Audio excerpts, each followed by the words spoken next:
வீட்டுக்கு வந்ததுலேருந்து பார்த்தீங்கன்னா குழந்தைய வீட்டிலேயே வச்சுட்டு இருக்கேன். வெயில் வேற தாங்க முடியல. அதனால ஒரு ஈவினிங் மேலே கொஞ்சம் வாக்கிங் போகலான்னு போகும்போது ஆடு வருதுன்னு சொல்லிட்டு எங்களை வெயிட் பண்ண சொன்னாங்க.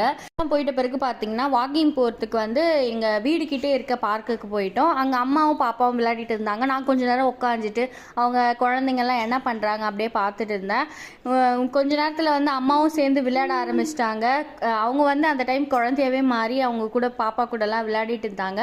அதுக்கப்புறம் வந்து நிறைய ஃப்ரெண்ட்ஸ் வந்து பாப்பாக்கு இந்த வாட்டி கிடச்சிருக்காங்க.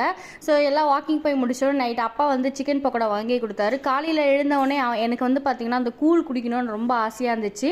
அப்பா வாங்கின வர சொல்லி பார்த்திங்கன்னா நானும் பாப்பாவும் சேர்ந்து இந்த கூழ் குடிச்சிட்டு ஈவினிங் மேலே மறுபடியும் வாக்கிங் போகலான்னு போகும்போது இந்த வாட்டி அவன் ஃப்ரெண்டு பிடிச்சிக்கிட்டா. அது மட்டும் இல்லாமல் அங்கே நாய்க்குட்டி பார்த்தோன்னே இன்னும் ரொம்ப எக்ஸைட் ஆகிட்டான்.